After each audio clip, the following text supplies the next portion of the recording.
네, 안녕하세요. 또 여러분들하고 다시 비대면 수업을 하게 되었습니다.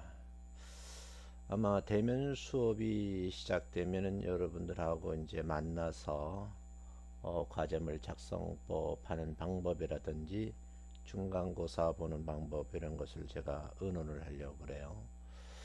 그래서 이제 비대면 수업에는 공휴일이 없어요. 그래서 여러분 수업은 영상이 올라오면 여러분들이 이제 성실하게 수업을 들으시고 혹시 이제 교수님께서 질문하는 그런 내용들이 있으면 답변을 잘 하시면 출석하는 것으로 그렇게 인정을 합니다.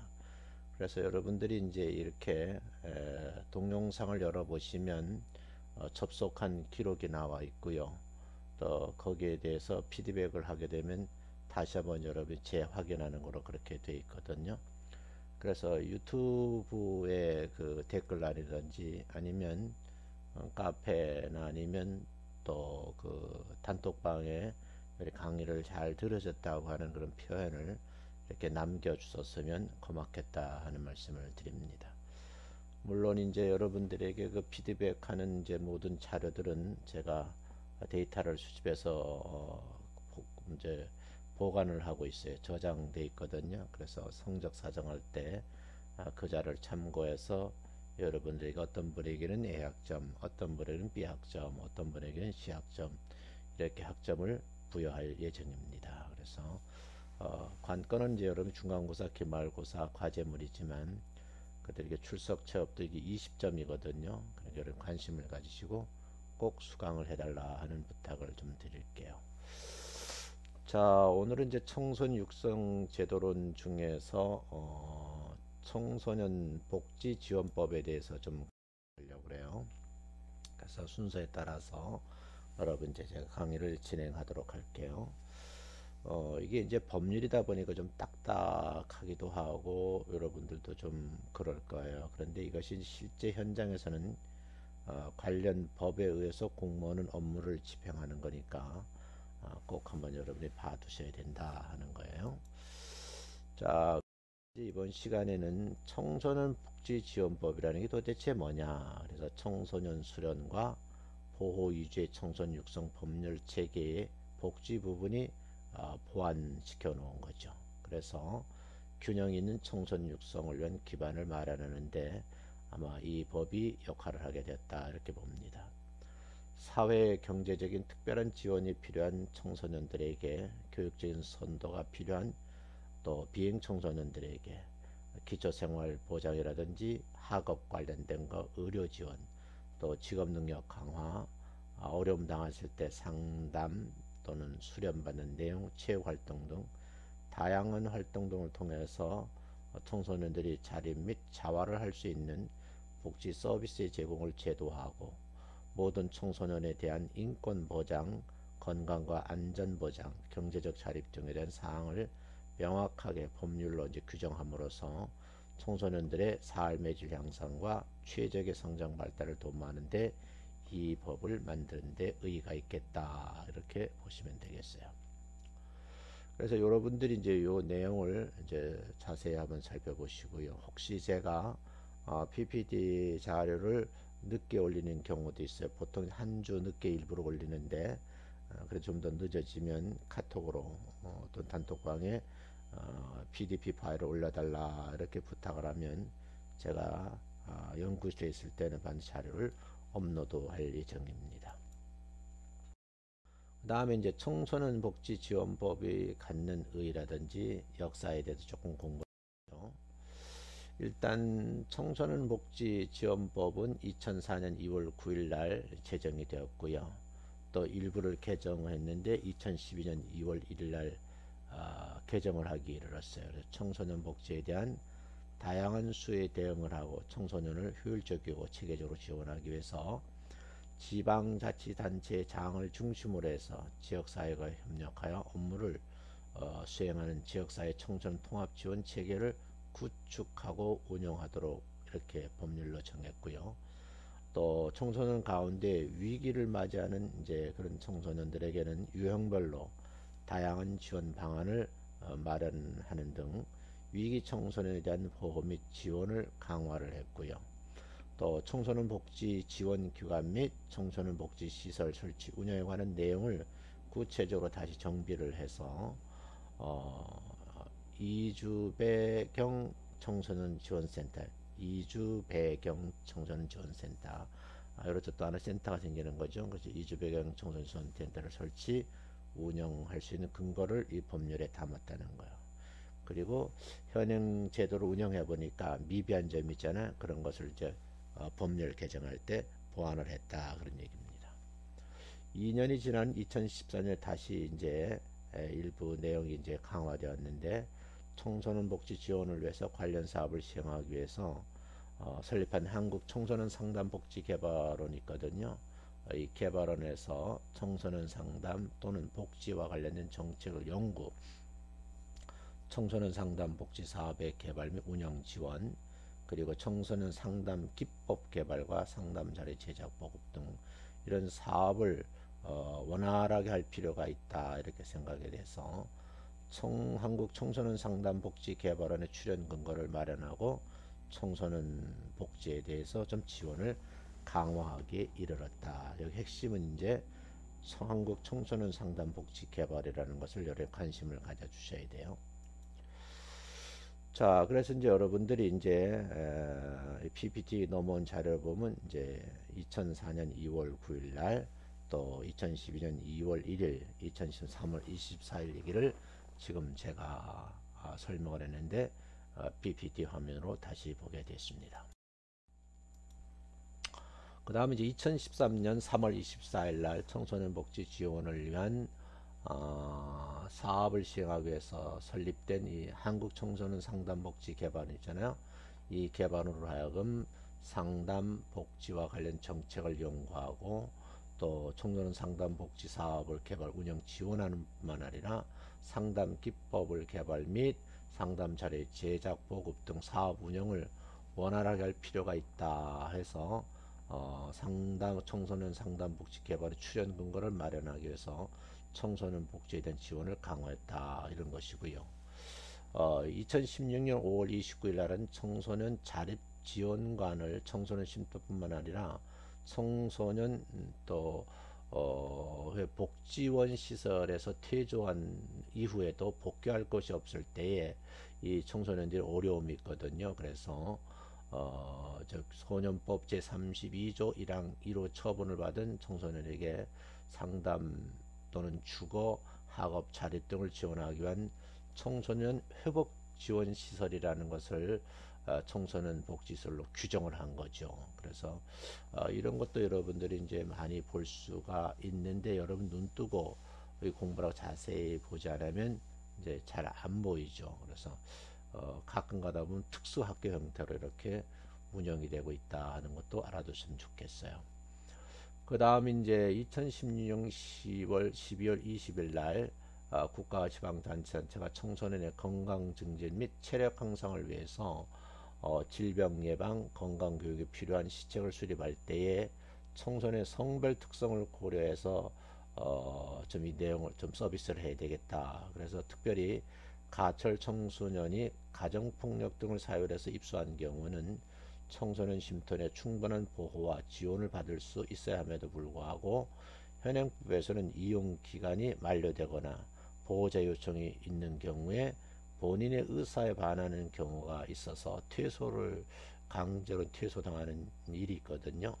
그러니까 이런 이제 일들을 이제 좀 보호해야 되겠다는 거죠. 그래서 가출 청소년 보호에 한계가 발생해서 이러한 경우에 해당 청소년 본인의 의사에 반해 퇴소시킬 수 없도록 하는 규정을 마련해서 가출 청소년에 대한 실질적인 보호와 지원 업무를 강화하기 시작했다. 그게 2016년 12월 20일이다. 그 다음에 용어전을 좀 하겠어요. 청소년 지원법의 용어에 대해서 좀 이해를 하셔야 되는데, 뭐 반복되는 얘기지만 청소년이라는 것은 이제 청소년 기본법에 규정되어 있는 사람을 말하는 거고요. 또 청소년 복지라는 것은 청소년 기본법 제3조 제4호에 따른 청소년 복지를 말하는 거고, 여기서 이제 보호자라는 말은 친권자 또는 법적 대리인, 사실상 청소년을 양육하는 이제 그런 이제 양부모 이런 분들이 되겠죠. 그다음 위기 청소년이라는 말이 나왔는데 가정 생활하는데 문제가 있거나 또는 학교 생활 속에서 학업 수행 및 또 사회 적응에 어려움을 겪는 등 이런 친구들이 있어요. 그래서 이런 분들이 좀 조화롭고 건강한 성장과 생활에 필요한 여건을 갖추지 못한 청소년들을 우리 이제 위기 청소년이다. 그래서 이 사람들이 서비스의 대상이 되는 거예요. 그래서 법적으로 이 위기 청소년들을 어떻게 지원할 것인가 하는 것을 법 조항에 어떻게 담았는지 이런 부분을 살펴보도록 하죠. 그 다음에 청소년 우대라는 말을 좀 배우셔서 그 청소년증이라는 좀 생각해야 되겠는데 국가 또는 지방자치단체는 그가 운영하는 수송시설, 문화시설, 여가시설 이런 시설 등에서 청소년이 이용하는 경우에 이용료를 면제해 준다든지 아니면 할인해 주는 걸 말하고요. 또 어느 하나에 해당하는 자가 청소년이 이용하는 시설을 운영하는 경우에는 청소년이 그 시설의 이용료를 할인해 주도록 이렇게 권고할 수 있다. 그래서 우대 정책을 쓰고 있다 그런 말이죠. 그럼 노인은 노인 우대 정책이겠죠. 그래서 버스라든지 뭐 열차, 지하철 이런 건 이제 우대해 주는 것처럼 청소년 이제 복지 측면에서도 이렇게 청소년 우대 정책을 가지고 있다 하는 것이 이제 여러분 알으셔야 할 내용이에요. 그다음에 청소년증이라 그랬는데 특별자치도지사 또는 시장, 군수, 구청장은 9세에서 18세 이하의 청소년에게 청소년증을 발급을 하는 거죠. 그래서 이제 일정 기간은 주민등록증이 발급되잖아요. 그 발급되기 전에 이런 청소년증을 발급한다 그런 얘기고, 청소년증은 다른 사람에게 양도하거나 빌려줘서는 안 되고, 누구든지 청소년증 외에 청소년증과 동일한 명칭 또는 표시 증표를 제작해서 사용은 안 된다라고 해서 동법 제4조에 규정되어 있다 그런 얘기입니다. 아마 이 얘기도 처음 들어보신 분들이 있을 거예요. 청소년증이 뭐지? 면허증 또는 뭐 자격증이 많잖아요. 그래서 국가에서 마련해 주는 청소년증이라는 게 있다 하는 것, 이 법조항이 있죠.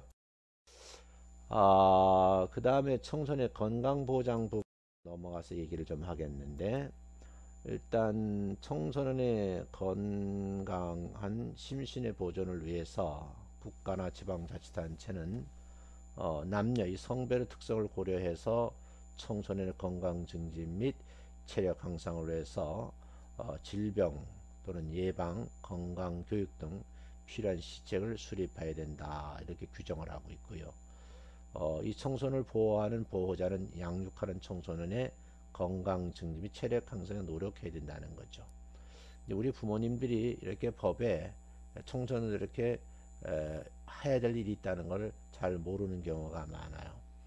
또 국가 및 지방자치는 관련 기관과 협의해서 성별 특성을 반영한 청소년 건강 체력 기준을 설정해서 보고할 수 있다 이렇게 동법 제5조에 규정되어 있고요. 또 국가 및 지방자치는 청소년의 체력 검사와 건강 진단 등을 할 수 있다 이렇게 규정되어 있고, 여기에 따라서 체력 검사 및 건강 진단의 결과를 청소년 본인에게 알려줘야 되고요. 또 체력 검사, 건강 검진 실시와 그 결과 통보를 전문기관, 단체에 위탁할 수도 있다. 그래서 위탁한 업체에서 이 진단을 하기도 하죠.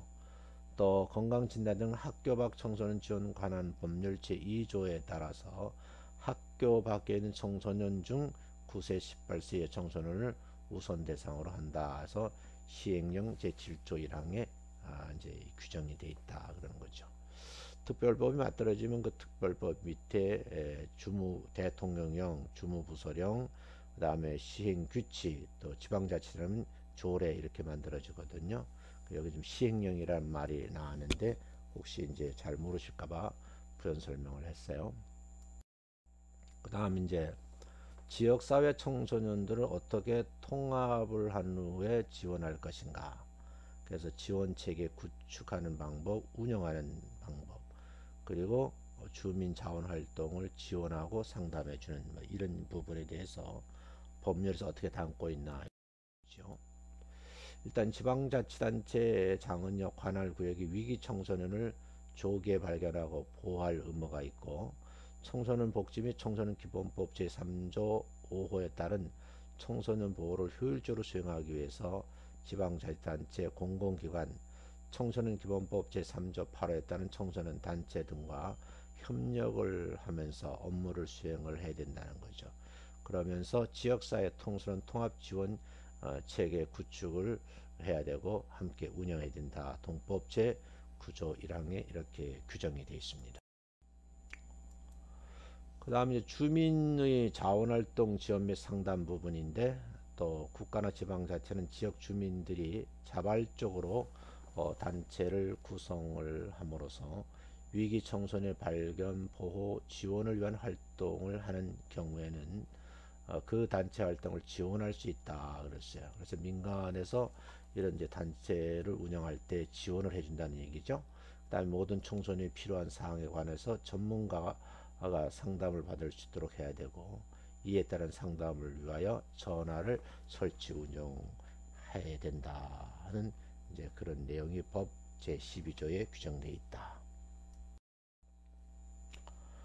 그 다음에 이제 위기 청소년 그 지원에 관한 내용이에요. 그래서 위기 청소년들을 위해서 상담도 하고 교육도 시켜주고 특별한 지원도 한다.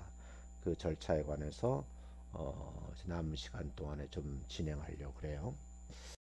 자, 일단 이제 보면 위기 청소년을 어떻게 지원할 것인가. 그래서 국가와 지방자치는 위기 청소년에게 효율적이고 적합한 지원을 하기 위해서 위기 청소년의 가족 및 보호자에 대한 상담 또는 교육을 실시할 수 있다. 이렇게 규정되어 있고, 위기 청소년의 가족 및 보호자는 국가나 지방단체가 상담, 교육을 권하는 경우 이에 협조를 해야 된다. 그런데 이 협조 과정에서 상담이 이루어지기도 하고 교육이 이루어져야 되는데, 상담도 받아야 되고 교육도 받아야 된다 하는 거예요. 그래서 동법 제13조 1, 2항에 이제 규정되어 있는 내용입니다. 그래서 이제 특별 지원 신청을 어떻게 하고 선정을 어떻게 하는가 이건데, 어떻게 보면은 이제 헤드 이런 이제 아래 그 1번서부터 5번까지 어느 하나에 해당되는 사람은 위기 청소년이라고 말할 수가 있는데, 특별 지원 대상 청소로 선정해 줄 것을 이제 관련 단체장에게 이제 신청할 수 있다는 거죠. 그래서 특별시도지사, 시장, 군수, 구청장이 신청할 수 있다. 그러면 어떤 사람들이 해야 되는가 하는 거 보니까, 신청하는 사람이 청소년 본인이 할 수도 있고 보호자가 할 수도 있고, 또 우리 앞에서 본 청소년 지도자가 할 수도 있고, 또 초등교육법에 따라서 교사 자격을 가진 현직 교원이 할 수도 있고, 사회복지사업법 제11조에서 학교 사업을 하는 그런 또 청소년 복지 일하는 이런 사회복지사들이 특별 지원을 신청할 수가 있고, 또 이 업무를 담당하는 지방자치단체의 공무원도 이 일을 신청하고 선정한 일에 관여한다. 이제 그런 얘기입니다. 그 다음에 이제 청소년들이 가출을 할 수가 있어요. 이걸 예방을 하고, 또 가출했다면 어떻게 보호하고 지원해야 될까. 이게 이제 법률로 규정되어 있는데, 여성가족부 장관 또는 지방자치장은 청소년의 가출을 예방하는 그런 일을 해야 되고, 가출한 청소년이 있다고 하면 이제 가정이나 사회로 복귀를 돕기 위해서 상담도 해야 되고요. 또 제31조 1호에 따른 쉼터를 설치 운영도 해야 되고, 또 쉼터의 퇴소 청소년에 대해 사후 지원할 것이 뭐가 있는가, 그래서 그 내용을 알아보고 필요한 지원도 해야 된다 하는 것이 16조 1항이고, 청소년 가출 예방 및 보호 지원에 관한 업무를 청소년 기본법 제3조 제8호에 따른 청소년 단체에 위탁할 수도 있다. 이렇게 규정을 하고 있습니다. 그 다음은 이제 이주 배경 청소년에 대한 지원인데, 이 말이 조금 어색한 분도 계셔요. 그래서 국가나 지방단체는 다문화 가족지원법 제2조 1호에 따라서 다문화 가정에서 자라는 이 청소년들, 또 그 밖에 국내로 이주해서 사회 적응을 해야 되는 그런 청소년들, 그리고 실제 학교에는 지나겠지만 학업 수행 어려움을 겪는 청소년들, 이런 청소년들에게 사회 적응 및 학습 능력 향상을 위해서 상담도 해야 되고 교육도 시켜줘야 된다는 거죠. 그런 내용이 법 18조에 기록이 돼 있다 하는 내용을 알아두시면 되겠어요. 그래서 이제 이주 배경 청소년이라는 것을 여러분들이 이제 제가 화면에 띄웠잖아요. 이 부분을 한번 관심 있게 봐달라 얘기예요. 그 다음은 이제 교육적 선도를 해야 되는데, 일단 특별자치도 시군구청장은 비행 청소년 또는 일탈을 삼는 젊은이들을 일상생활에 적응하지 못하고 또 가정이나 학교 외부의 교육적 도움이 필요한 청소년에 대해서 청소년 본인 및 해당 청소년 보호자 또 청소년이 취약하고 학교의 장애 신청에 따라서 교육적 선도를 할 수 있다 이렇게 되어 있어요. 이 경우에는 청소년 보호자 학교장의 선도를 신청하는 때는 청소년 본인에게 동의를 받은 후에 신청할 수 있다 이런 얘기예요. 그다음 이제 선도라는 말은 해당 청소년이 정상적인 이제 가정, 학교, 사회생활을 복귀하는 데에 도움이 되는 방법으로 대통령령이 정하는 방법에 따라서 해야 된다고 19조 2항에 되어 있고요. 선도 기간이 한 6개월 이내로 한다는 것이고 시장 또는 시군구청장 등은 선도의 결과를 검토해서 선도의 연장이 필요하다고 인정하는 경우는 본인의 동의를 받아서 6개월 범위 내에서 한 번 연장할 수 있다. 그래서 최장 12개월까지다. 이렇게 보시면 되겠어요. 그 다음에 이제 청소년 상담 복지 지원 기관에 대해서 이제 여러분이 공부를 하셔야 되는데, 이 뒷부분이 저는 이제 내용이 조금 더 많아요. 그래서 지금 현재 제가 한 22분 동안 강의를 했거든요. 더 길게 하면 여러분이 지루하고 힘들 것 같아서 이 시간은 3분 정도 일찍 끝마치겠다 하는 말씀을 드리고, 다음 차시에 이 청소년 복지 지원 기관, 청소년 뭐 상담 복지 개발은 어떤 것인지, 청소년 상담센터, 이주 배경 청소년 지원센터 뭐 이런 순서에 따라서 다음 시간에 강의를 진행하도록 하겠습니다. 수고 많이 하셨어요. 감사합니다.